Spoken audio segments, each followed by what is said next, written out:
Bonjour à tous, nous voici en ce 20e jour du mois de décembre pour répondre à une nouvelle question dans cette FAQ de l'Avent. Donc je réponds à une question par jour jusqu'à Noël, question que vous m'avez posée sur les réseaux sociaux.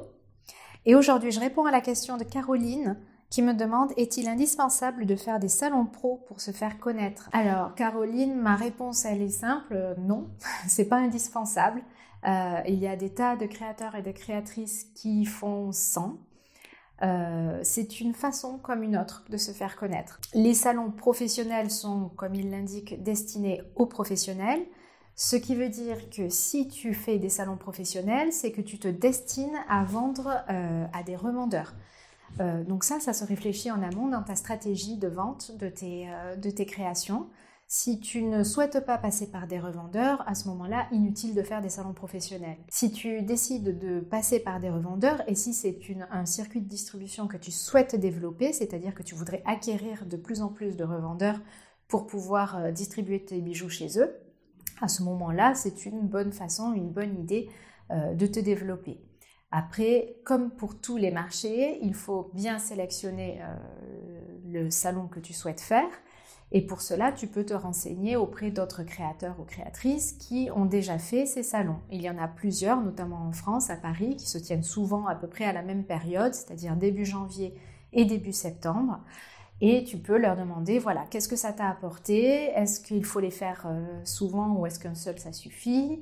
À quoi est-ce que je dois m'attendre? Sur ce sujet, je fais une petite parenthèse. Si tu demandes quelque chose à un créateur ou à une créatrice, je t'en supplie, n'y va pas de but en blanc comme ça. Moi, c'est quelque chose qui m'énerve et même encore aujourd'hui, on vient me voir, on me dit « Salut, c'est quoi tes fournisseurs ?» « Salut, c'est quoi? Qu'est-ce qu'il faut que je fasse ?» C'est quelque chose qui me gêne.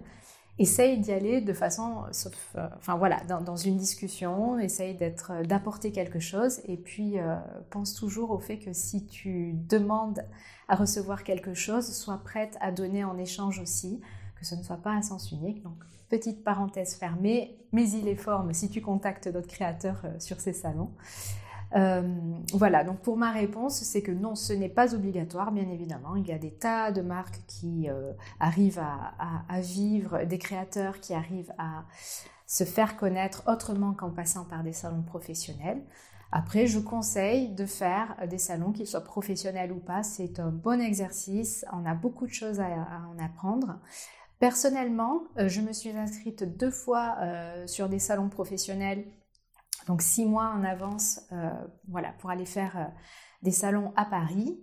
Et les 2 fois où je me suis inscrite, je suis tombée enceinte à ce moment-là. Donc je n'ai pas pu les faire. À chaque fois, ça tombait à peu près au moment de mon accouchement. Donc non, malheureusement, je n'ai pas participé au salon professionnel. Et depuis, j'évite soigneusement de m'inscrire à un autre salon professionnel de peur de tomber enceinte une 3e fois. Je rigole. Donc, j'espère avoir un petit peu aiguillé sur cette question. Le choix t'appartient évidemment. Mon avis sur la question, c'est que ce n'est pas nécessaire, mais c'est une bonne opportunité. Voilà, à tester. De toute façon, tant qu'on n'a pas testé, on ne peut pas savoir. Moi, je vous dis à demain pour une nouvelle question. Ciao!